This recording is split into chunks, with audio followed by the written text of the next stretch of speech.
All right, and it looks like we are live. I'm just going to double check here real quick on Facebook. Um, yeah, all right, we're good to go. So, good evening, ladies and gentlemen, and thank you for joining me for our February movie club. For those of you that haven't joined us before, this is one of 3 multimedia clubs that we have here at the Dragonfly Arts Collective. Um, We have this one and our music club, which meet monthly. And then we also have a book club that meets once every 3 months. We just started a book this month, so that will not be meeting until the end of April. But if you'd like to find out what it is that we are going to be discussing, you can always join us in our Facebook group. I have provided the link here. The Facebook group is great, not just for these clubs, which we stream live into them, as well as to YouTube sometimes, if we can get it up. Um, but we also have weekly calls. We have both feedback. So if there's art that you would like to share with the group, or if you have an event coming up that you would like to share, it is a group for artists by artists. So you can absolutely join us there. We have a weekly phone call where we talk about all sorts of creative things. Um, we also have a Patreon now. There will be a lot more features that will be coming into the Patreon over the next few months.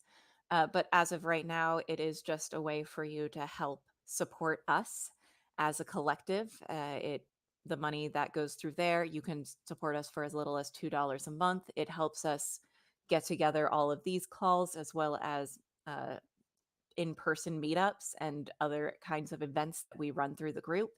And we do have some things cooking down the line. So if you would like to see what those are, absolutely join us in the Facebook group. Or if you'd like to support them, support us on Patreon. Like I said, we have 3 different movie clubs or movie clubs. I wish we had 3 different movie clubs. I love movies. But no, we have a movie club. We have a listening club, which we will be listening to Fleetwood Mac rumors. We actually have that discussion coming up on, I think, Thursday. It's the 29th. And then our quarterly book club, which we're meeting at the end of April, is for the Night Circus. We select new picks at the start of every month. We don't have a set date. We kind of decide based on who wants to join us on the call. We only let 3 or 4 people onto the call. So if you want to join us, absolutely let us know. If you can't join us live, you can actually comment on these posts. And if we see them during the call, we can respond to them. I know Tim has actually participated in the movie club that way before, but we actually have him on the call this time. And if you want to watch it on the replay, they will stay up for a while after the fact, and I get notifications. And I pick these because I like talking about things. So, yeah, let me know your thoughts. Just as a note, we will be discussing Portrait of a Lady on Fire tonight. And there will be spoilers. So if you haven't watched the movie, go check it out. If you are in the Los Angeles area, you can get on the Canopy app for free through the library, and it is on there. I'm a huge fan of there. There's a lot of great stuff on Canopy, and I think it's a great resource because if you have a library card, you can get on there. So, Portrait of a Lady on Fire is a 2019 French film. It was directed by Céline Sciamma. It has incredible cinematography. Uh, it's very nuanced and in its storytelling and the acting for it. It is set in 18th century France, and it follows the story of Marianne, who is a very talented painter and is commissioned to create the portrait of Heloise, who is a reluctant bride to be. As Marianne observes Heloise in secret, which she has to do for the portrait, a forbidden love blossoms between them, defying societal norms and expectations. I'm going to go ahead. I think you guys can unmute yourselves if you you want to. Oh, here's Beckett. She can add herself in. There she is. I was just about to ask everybody if they had watched this movie before watching it for the club. Um, no? Is that No. no's all around? Yeah, I saw it in the theater. Um, yeah, in February of 2020. So it would have been one of the last movies I saw in the theater before they all got shut down. Nice. What about you, Tim? Have you seen I this one had before? not. I wish I had gotten to it, particularly now that I've seen it. I really would have loved to have seen it. And this is a movie that needs to be seen in a theater on a big screen because the cinematography is just superb. Um, I also would agree that I think it's better in a theater on a big screen. I didn't watch it that way, but I think I have different reasoning for it. I think I'm going to, because a lot of times we get very, very freeform with these discussions. And so I'm going to try and like rein it in slightly. It's still a very casual conversation. I have my food here, so um but I do kind of want to make it a little bit more. I can't think of the words right now. So yeah, I think I just wanted to ask you all what it is that you got from it. Like, what did you think? I always like to think, like, what is the theme? Or what did you take from the film? Because art is subjective and everybody takes something different. And especially a movie that is as nuanced as this one is, I want to know what you think that the overall theme was for it. I'm going to use that to mute myself and eat food. So.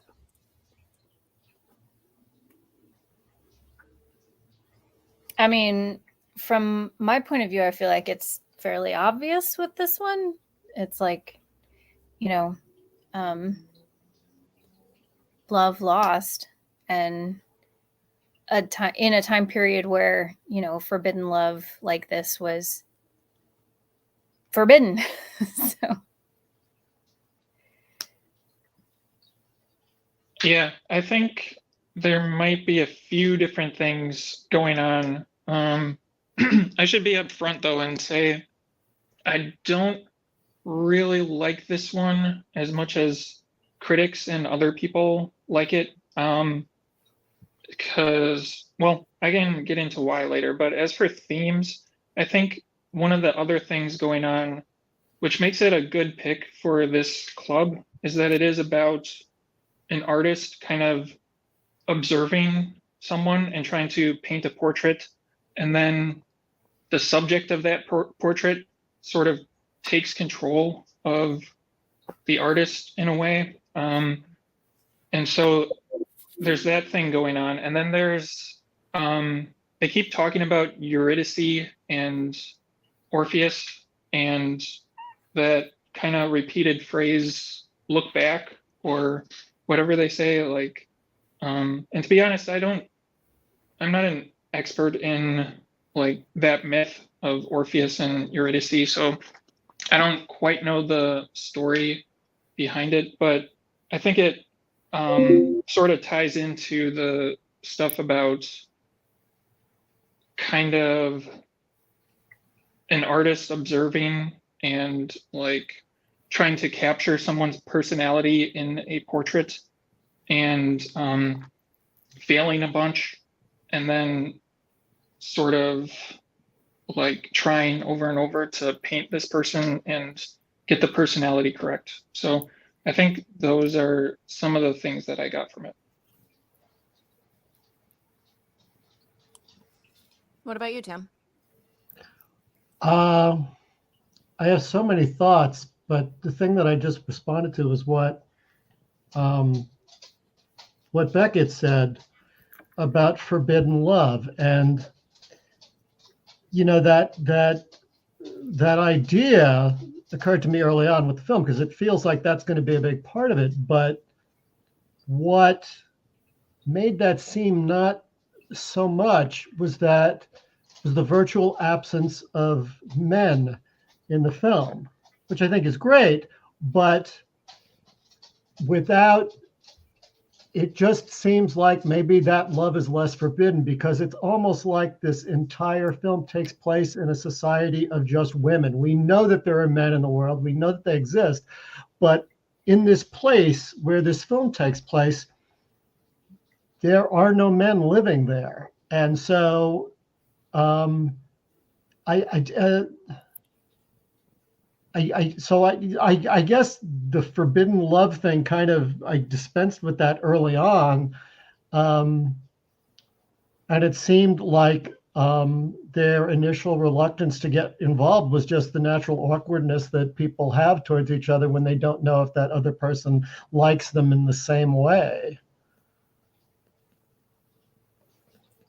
The other thing that I got as a main theme. There's so much going on in this film, but the other thing, and they talk about it, is knowing another person, how you know another person, and that that's all related to the portrait. When Eloise first sees her portrait, and they start having that conversation of "you think you know me" and that kind of thing, and we get to see how they get to know each other and how the painting of Eloise changes from that very dour thing that was painted on the sly to the painting that we have in the end, which reflects her in all her beauty. And another thing there is that I watched the sketching of the first painting, I realized that Heloise has very almost androgynous features. It looked early on in the sketches, she looked more like a boy in those early sketches. And even by the time the final painting of the first painting was done, there was still this kind of boyish kind of feature to her face that wasn't as apparent in real life. But as I kept looking at that painting, I started to see it in Heloise herself. And I'm not sure whether that's intentional. One of the brave things that the director does here is that she doesn't cast supermodels in any of these roles. And I find that really refreshing because it allows us to get into the character. We're not just sitting there stunned by the incredible beauty of this woman that we've never seen before. These are all very real women that are believable in their parts. And even what's her name, who I haven't seen in a film for years, the one who plays Heloise's mother. I think the last time I saw her in a film was like in the 80s or something. And even she, who's a stunningly beautiful woman, her features are very played down to make her feel more age appropriate and less more fitting of the way that women presented themselves back during that time, I think.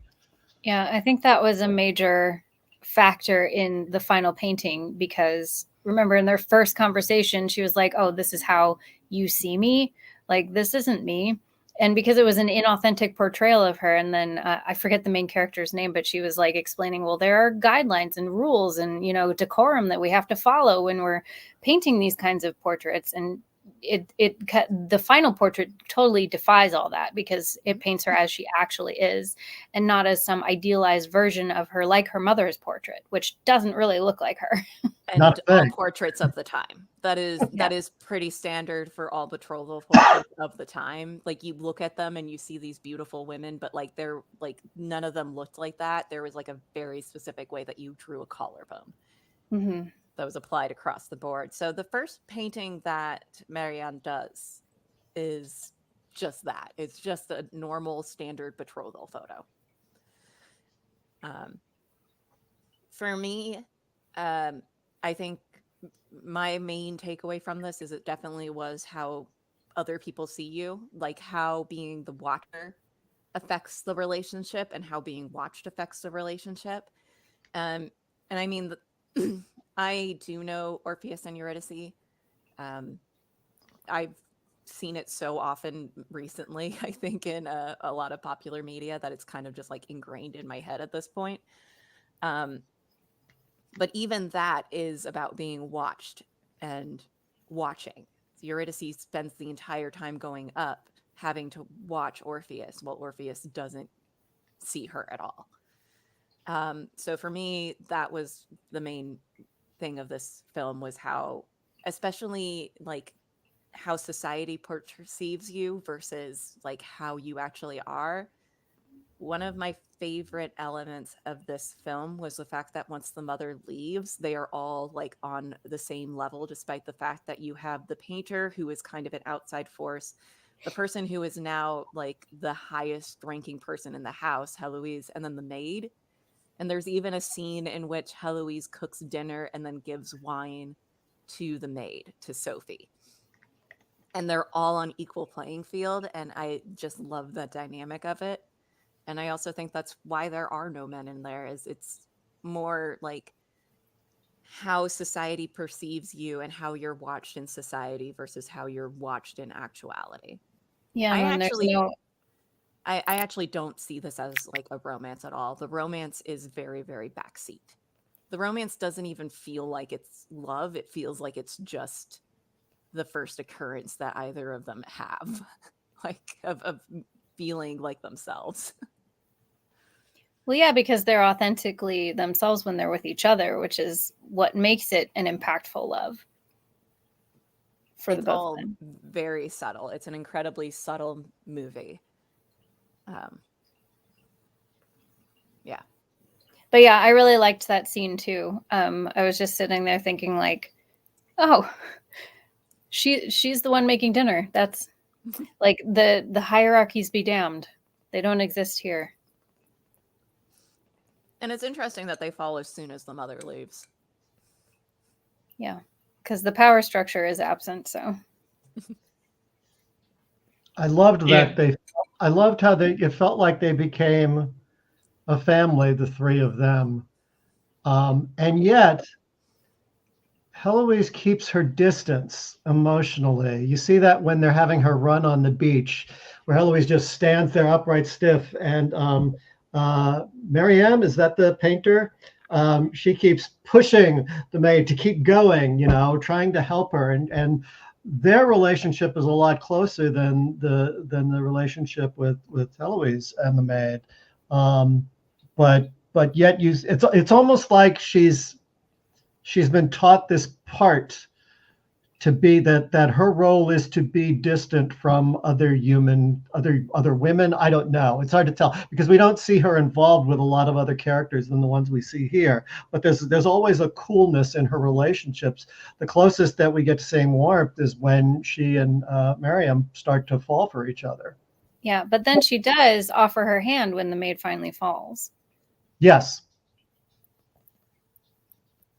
So Yeah, I was gonna say this island seems like a paradise where there is no hierarchy. And you also see this in the bonfire scene from this portrait, well, the poster. The scene where the three main characters go down to a beach and there are a bunch of random women who I don't think are shown again or even before this, but they to me, the random women looked kind of lower class, but in this place, it didn't seem to matter. Like they were just able to go down to the bonfire and chant in unison and clap to their heart's content, and like they didn't. I don't know. It's in a way, it's like a magical island in some ways, not literally magical, but it's a place where a lot of societal structures don't seem to matter. And I also agree with what Tim said earlier about um, the forbidden love not really being shown on screen, like the forbidden aspect of it. It because there's nothing on screen that's keeping the two main characters apart.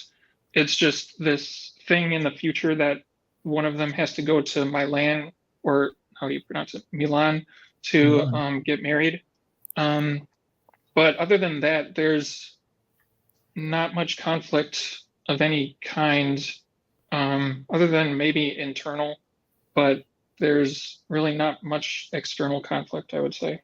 yeah, it's definitely subtle. Like knowing the context of those types of relationships at that time, as like that's the tension where as a viewer that it's forbidden, even if it's, they're kind of nonchalant about it while the mother's gone.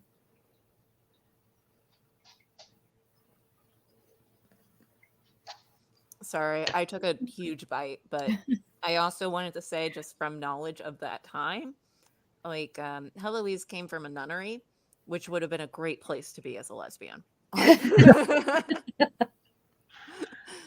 Because I don't think it was about that at all. She even says that one of the best parts about being at the nunnery was that equality is really nice to have. Like, everybody was on an equal playing field. But yeah. And yet she's being forced to marry a man and ends up having his kids. So it's true. She's forced to marry somebody because her sister either fell or more likely jumped to her death to avoid marrying somebody that she's never met. Yeah. Which, as a, lady of good lineage at that time, was the expectation. Yeah.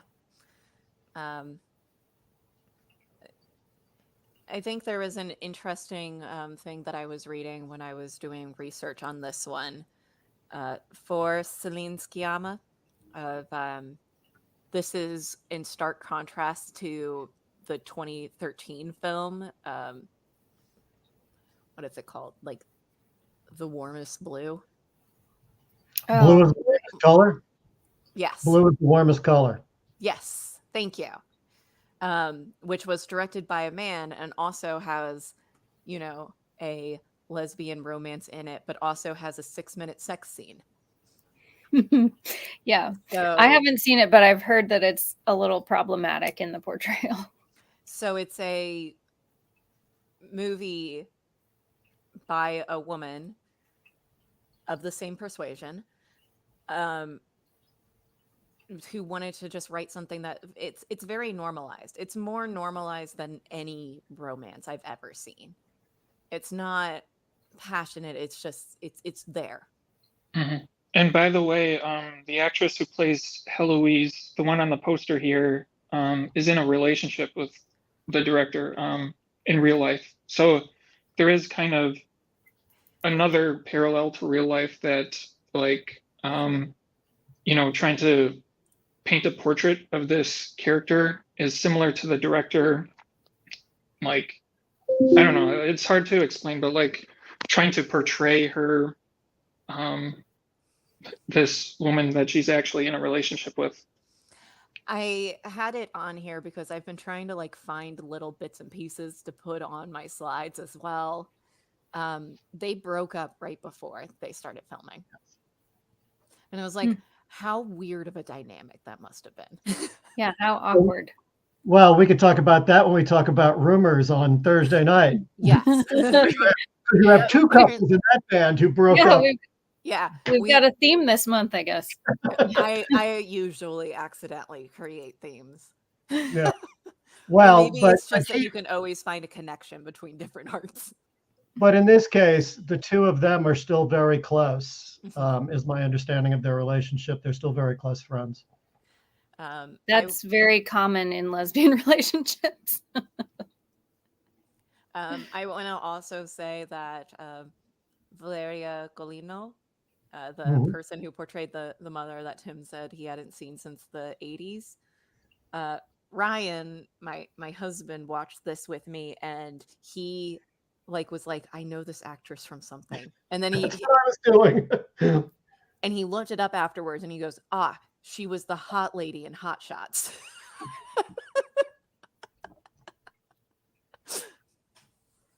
Which was 1991.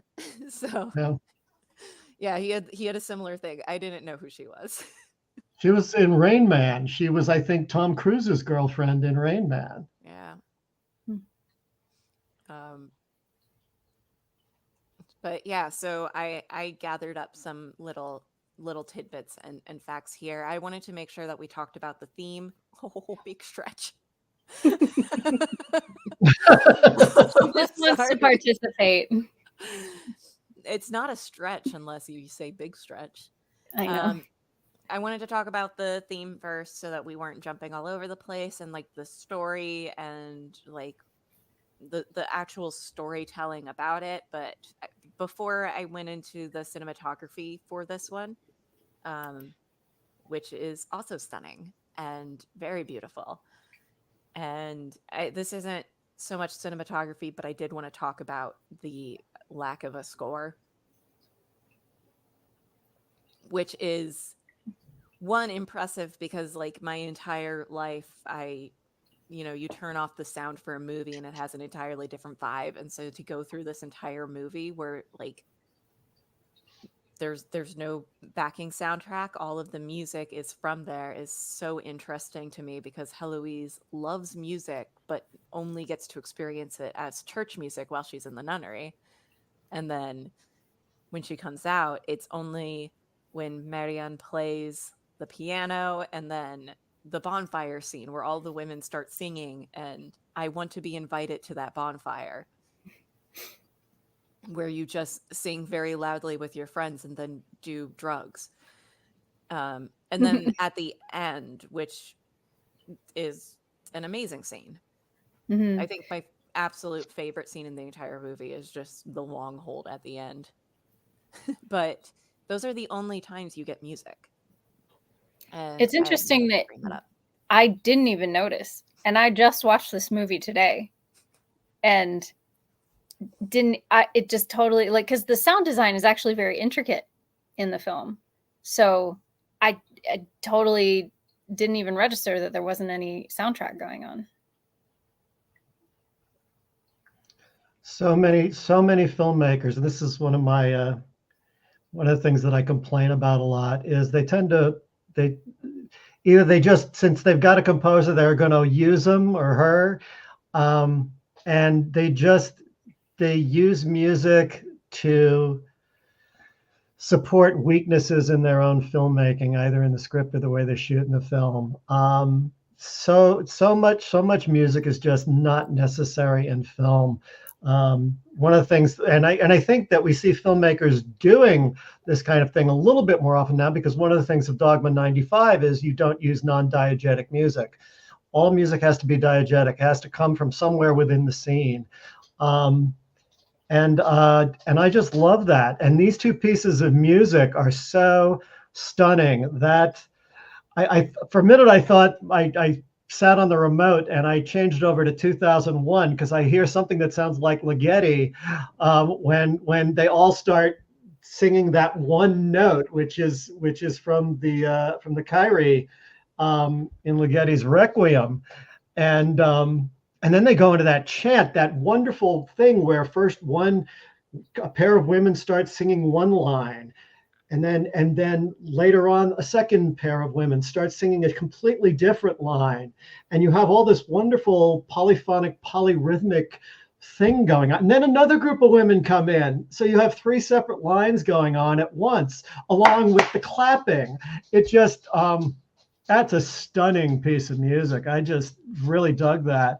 And then I found that scene so charming when Miriam sits down at the piano and Eloise sits next to her, and she's trying to interpret Lestat from the Four Seasons, Summer, and she's articulating it with her mouth when she can't play it quite right, and um, and then to have that come around at the end where the perfect ending, just great way, to go back to that thing in the beginning when I think they're first starting to recognize their connection, and then to have that as the final scene where, because Miriam had talked about seeing an orchestra and hearing them play, and the tear that comes down Heloise's eye, just and it's really incredible. I love the way they do music here, and I love that there was no non-diegetic music because Sean was comfortable enough. She knows she's got a good film, she's got a good script. She doesn't need the music to support weaknesses because there aren't any weaknesses in her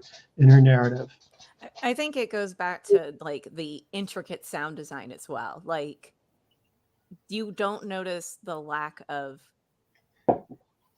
music because you're so absorbed in the scenes themselves that you're hearing the sound around. I guarantee you that there are just tracks of silence for every single one of those rooms that you wouldn't really get to hear. Like the rooms all sound different. So, yeah, the sound is all there. And so when it does suddenly erupt into music, it's one, very jarring, but it's also like you have to pay attention to it.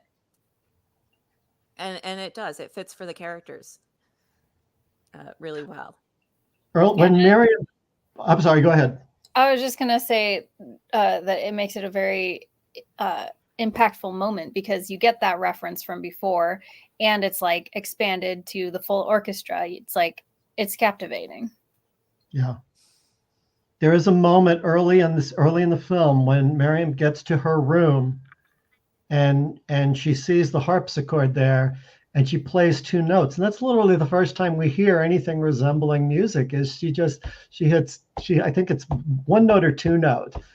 And then we never hear music again, until she does the thing to show Heloise this piece of music that she used to play. Yep. I didn't even notice as I was watching. So we always hear footsteps and we hear the rustling of it's the ocean, it's the clothing, rustling, it's the crackling of the fires, and like the room tone. It's like you hear the actual room tone as opposed to like taking room tone for silence. It's you actually, like Rebecca was saying, you hear what the room sounds like.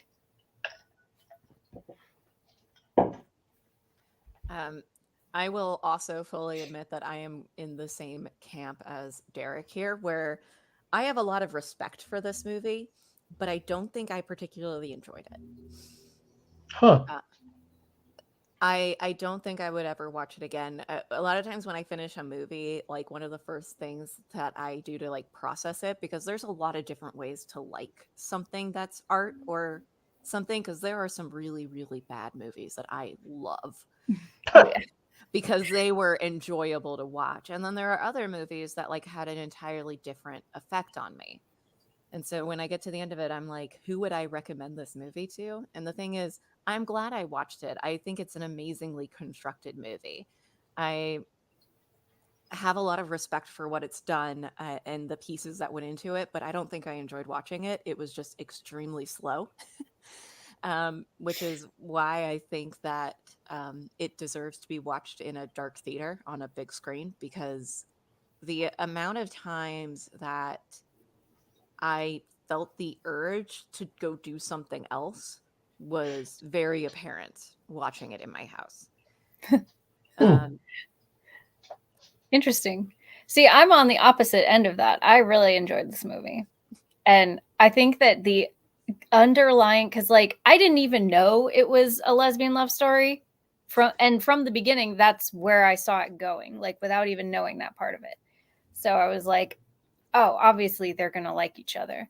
And so like the feeling of like tension that underlies like, oh, does she like me or not, like that got to me. So I really liked that part of it, and like, oh, when is it going to develop into a romance and things like that.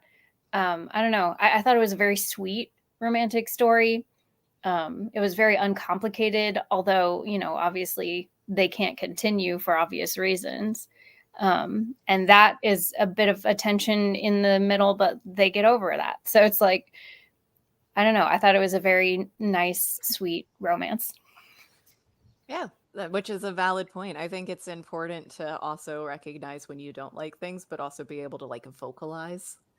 So, I did want to just bring that up as well, that I don't think I enjoyed watching this because I found the story to be incredibly slow. And despite all the pieces of it being there and me knowing that they were there, it wasn't enough to distract me from everything else in my room. I mean, I would have thought that at the very least, the visual element of the film would have kept you engaged. If if the narrative wasn't necessarily keeping you engaged. I mean, I loved the film. I loved everything about it, but I would have thought for you that at least that would have kept you from wanting to do something else. Well, yeah, as for me, like this movie kind of fell into like an uncanny valley where it has a lot of things that I like in other movies, and I'm not intimidated by slow movies. Basically, I've watched more boring and long movies, and I've enjoyed I've enjoyed more boring movies than anyone can shake a stick at. But with this one, it's kind of like it's a bit hard to put my finger on why I wasn't quite enraptured in it. I can actually get into the cinematography because I do have some problems with that. Like I think half of the cinematography is great, namely the outdoor sections because the location is beautiful, and also the daytime sections where there's light streaming into the room. Those look great, but then half of the movie looks almost amateurish because it's nighttime scenes where they're kind of in the kitchen area and there's it's being lit by the fire, but I just kept getting distracted trying to figure out where the light sources were coming from because the light that's hitting the characters is not flickering. It's just a steady light hitting their front and it looks very flat. Basically, and I think one of the, in a sometimes when there are imperfections or little nitpicks in movies, they don't matter that much. But in a movie like this, there's not that much going on in the frame at any one time, so the distractions become too great. And I was thinking about this a lot, like why would they light it like this in a way that's like unrealistic, especially for the time period. And I sort of came to the conclusion that shooting this film digitally was a bad decision that kind of had a ripple effect. And I think what they were doing in the nighttime scenes by making it flat is that they were trying to cover up the dark portions of the frame, which were very noisy. The daytime scenes don't have that noise, but yeah, because they used a red camera. Anyway, I can like get into more technical aspects, but like it's even some of those nitpicks I could forgive. And by the way, I don't hate this movie. I'm just like listing some of the criticisms, or at least trying to, because it's a bit hard with something like this where it is mostly artfully done, and I can see like the skill of the director, but also the actors, and like everyone was saying, the sound design is excellent.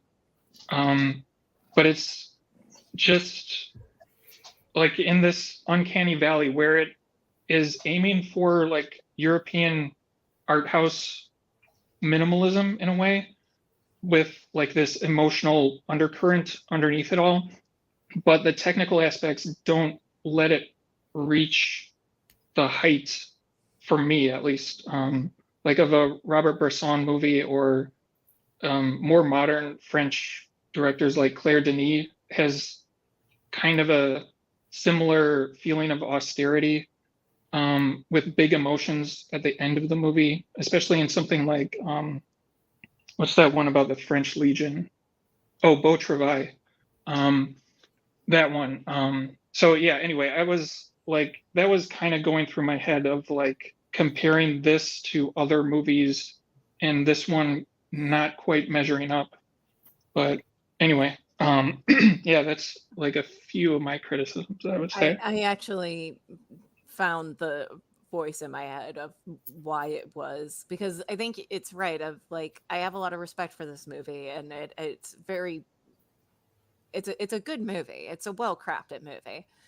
So I couldn't quite put my finger on why I just I also don't hate it. It's just like I don't love it kind of thing. Um it moves so slowly, and people's interactions are so much of them staring at each other or doing silent actions. But the first thing is you don't actually watch anybody doing anything. Like you'll see their hands working and then you'll see their faces, but they don't quite see both of them at the same time. And then whenever something was like almost revealed, it felt comedic to me. Um in a way, like they go around the corner to find her in like the little cave there, but like the reveal of it was like weirdly comedic. The whole scene of her being on like fire, I straight up laughed. um because the older ladies there try to put her out and they literally just tackle her. um so I think that's kind of what brought it down in terms of like the cinematography that you're talking about, Derek. I kind of assumed that they were all meant to look like paintings, but it is also very jarring when they go back into like I guess her memory of the last time she ever sees Heloise and like sees it in the hallway. And I just kept waiting for that to come back. But it was like, it almost felt comedic in its timing. Tim, you had your hand raised. Um, I guess it's all. I think it's. I don't know much about this production, but I have a feeling that, as in many cases, depending on the budget, that a lot of productions are forced to use digital just from a money perspective. It's just too expensive to shoot on if you want to shoot on film. Um, what blew me away when I first really noticed the cinematography is there's a scene early on where Heloise and Miriam are in her bedroom, and I'm looking at the light and I realized how much it looked like a painting, the way their faces were lit. And then I just started noticing everything else about the imagery. But there was I watched it on Amazon Prime, so it almost looked like I was using motion flow on my TV. That's how clear the picture was, and that bothered me a little bit. But I guess I'm just willing to, I was willing to let that go. And this goes back to the other film that you brought up, Blue is the Warmest Color.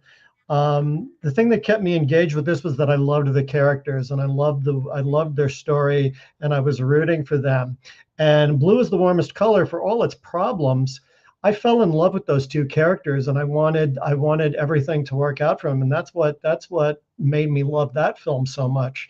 And that film, the characters struggle a lot more to have, in order to be with each other. Their relationship is really tested in a more outward fashion than we see here in this film. But yeah, I mean, I guess I never felt it was slow because I was just so I was so in love with these characters. So if that were not the case, then I might have felt it was slow as well. But for me, I felt it was a 2-hour movie, and I'm not real good with 2-hour movies anymore. An hour and 40 minutes, and I'm like, okay, you need to wrap this shit up. But I was in this one till the end.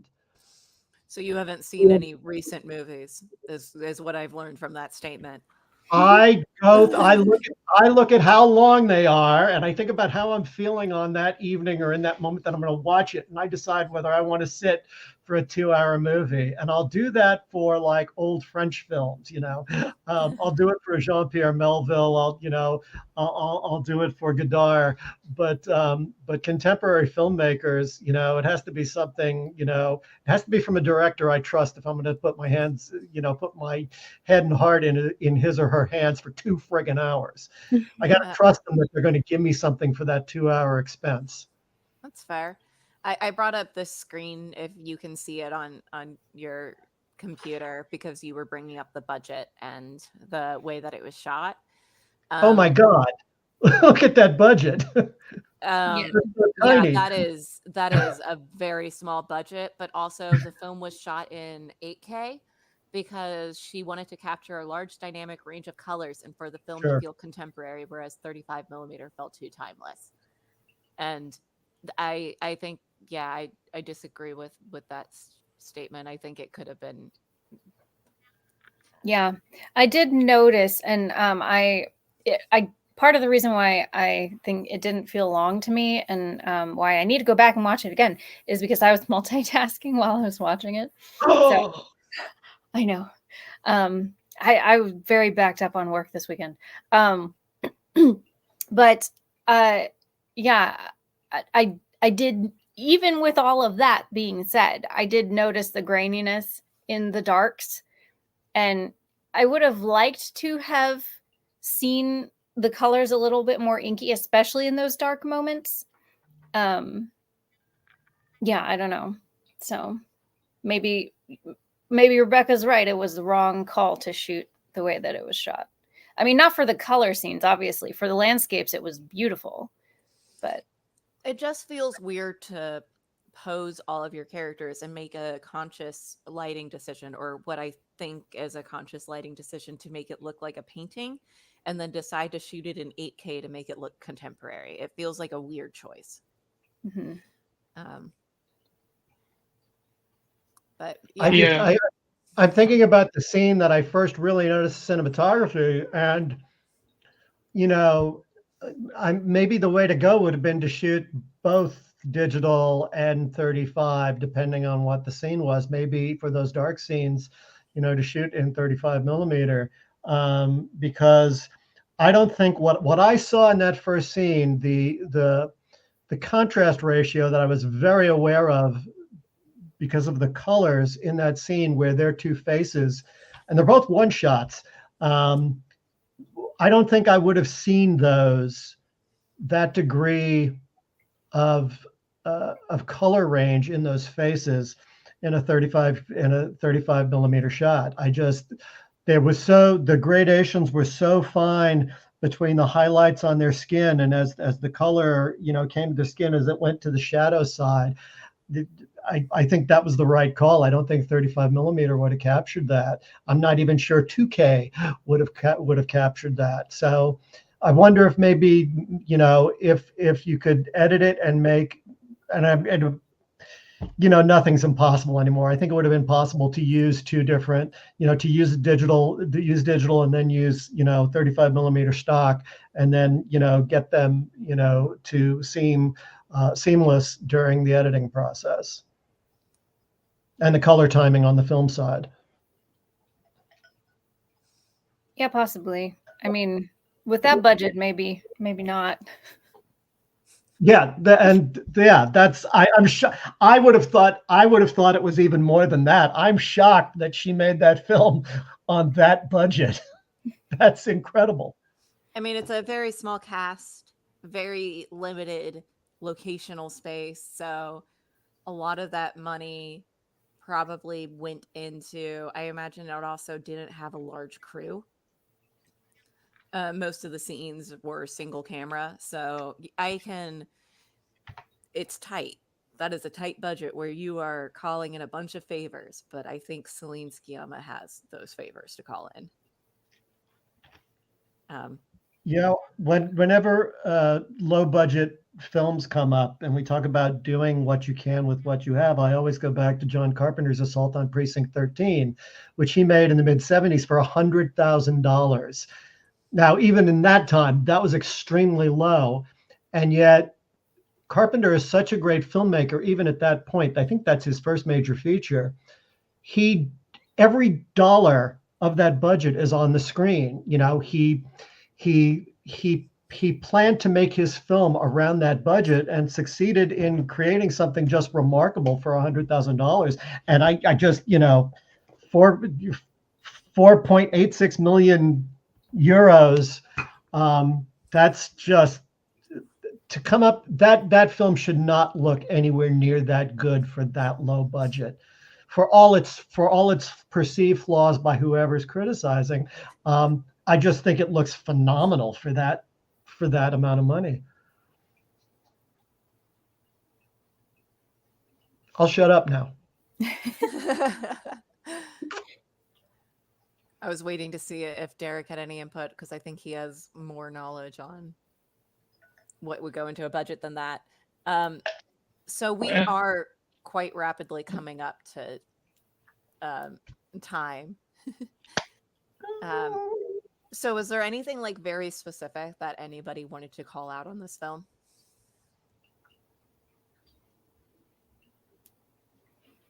Or did we cover Uh, everybody's bases? Well, I guess one other thing that bothered me about the cinematography is that a lot of shots where two characters are talking, they are kind of, well, I don't know if it's a lot, but it's a noticeable number of shots. Just have two characters sitting next to each other and kind of they have their heads turned like this and they're talking to each other, and the shot lasts for a long time. And it felt a bit too artificial. And to me, it didn't feel like a painting. It felt more like a stage play, um, but not in a good way. And I think um, it's also a movie where the characters kind of speak in monotone throughout most of it. They're like just using the same tone of voice no matter what they're talking about. And that was a something that reminded me of Robert Bresson movies. And so that was another aspect that made it feel like it might have been reaching for this like French art house austerity, but not quite getting there. And yeah, I guess, well, I don't know. One super specific thing is that in one of the fire light scenes, I kind of noticed that some of the light was actually white, which shouldn't be possible. Like there was white light shining from somewhere, which shouldn't have been possible in this time period. But those are my nitpicks, I guess I would say. And for me, they brought the movie just low enough that I didn't enjoy it as much as other movies that are austere and like filled with emotion underneath the surface. But yeah, anyway, I think that's it for me. I love that it's just like the lighting wasn't historical enough for me to get into this historical movie.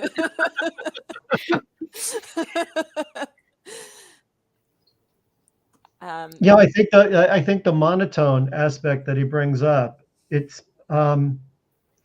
in those big rooms like that, everything echoes, and I wonder if that's just a way of alluding to the um, the lack of, for lack of a better word, I'll say a lack of privacy, where anything you say above a certain level of voice, other people within the house will be able to hear because of the way the acoustics work in that place. I mean, it feels like a stylistic choice to maybe we aren't supposed to notice it. Maybe it's very subtextual. We're supposed to subconsciously notice it, but it felt like I was always in the early scenes. I was so paranoid that Heloise was going to discover that Miriam is a painter, that she was going to come too far. She was going to hear something, and we didn't want her secret to be revealed. And it always felt like acting like there are eyes and ears in the walls just seemed like something that you would do if you were accustomed to being in a place like that. And coming from a nunnery, where everybody knows your secrets, that would be even more so the case. Yeah. Yeah. And I think that was a big source of tension for me that kept me engaged, was like all the secrecy all around going on. And I really enjoyed that, as well as the like the fact that it was so nonchalant. Like it wasn't really a big deal, even though it was all a secret. The fact that she was actually there to paint her, and she was she was there under false pretenses, and then their love affair, and then the abortion, and just like all the things that are not meant to be found out, but everyone treats like, oh, it's no big deal. I want to say about the painting, the abortion scene. That was specifically put in there by the director because the director, when she was younger, had an abortion and made a comment of, "You don't see backstreet abortionists portrayed in art." Or it wasn't her. It wasn't Sciamma who had an abortion. It was Annie Ernaux, who is a acclaimed French writer. Um, I mean, it's true. You don't yeah, really see women's lives portrayed in art, yeah. you know, and they made a point of that in the film. Like, you know, those are not the big ticket, you know, subjects. So it's relegated to the realm of the women artist because they are not respected in the art world. Yeah, she always puts her paintings in under her dad's name. Hmm. But I did want to bring that up because that's such a it's an interesting scene to have included into the movie. It kind of comes out of nowhere a little bit, and it doesn't seem to match with like a lot of the rest of like the thought process behind the film. So I wanted to include that that was a very specific thing that was based on something that Annie Ernaux said.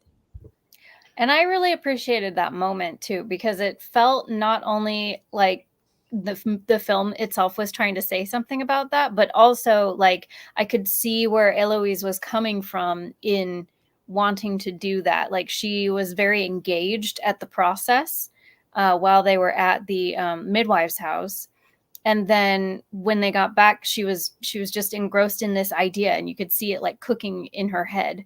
And so making that a reality, it felt appropriate for her at that point, really coming into respecting Miriam as a as an artist and wanting to capture this moment that they all shared together. I guess that's the way I read it anyway. There is a moment early on before we go to the gallery, and she mentions that she put in the painting under her dad's name. That kind of foreshadows that. They talk, her and Heloise talk about how she never gets to paint male nudes because they're not allowed, and the reasoning for that. And it was an interesting thing, and they just kind of let it sit there. They didn't go into it. And then I remembered that I like the orchestral scene where we hear an orchestra play the piece that Miriam was playing on the piano when we're in the gallery, and she mentions that she entered that painting under her father's name. I remembered that thing about how women are not allowed to paint male nudes, which it's these little moments where, by the end of the film, in the gallery, we see lots of men around, but for the most part, we don't see men during the film. But the patriarchy intrudes in these little tiny places, like that moment when they're talking about, her painting men. I think it's interesting for the gallery scene because there are a lot of men, and I think there's like one other woman in the scene, and so it's just such an interesting Contrast, yeah, to the rest of the movie. Yeah. So we are really fast approaching time now. I am not a connoisseur of French film. In fact, I think maybe I've watched this one and like a couple of others that I would say would probably go into like the French film category. I am open to suggestions on that. It is something that is lacking in my repertoire. I don't know. I didn't sleep well last night, so I apologize for my lack of phrasing here. Yeah. I mean, neither am I. My frame of reference for French cinema is Amélie, which I loved when I was a teenager. So, yeah. I put together a list of my specialty in French is post-war French film. Immediately after World War II and into the 60s, and I made a list for my film group because they wanted to do a series of French films. So I can send you that list. Please do. I don't think we will be doing a series on French films, but I Sure. personally want to watch more of them. Okay. They're kind of difficult to get into. Like it's not you have to be specifically going, I'm going to watch a bunch of French films. I feel like it's not something you just kind of stumble into. It depends on the filmmaker. There are filmmakers like Jean-Pierre Melville who are extremely accessible because his influence was primarily American filmmakers like John Ford. You know, he was into gangster films, and that comes out in a lot of his work. So his films tend to be more accessible than a lot of French filmmakers.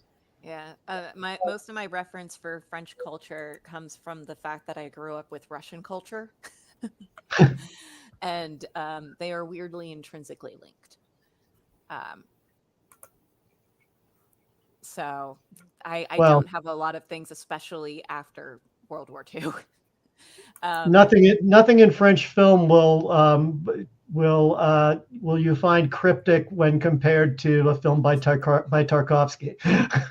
It's much easier to get in most French films than watching Solaris or Derek. Help me with the Tarkovsky's films. Stalker.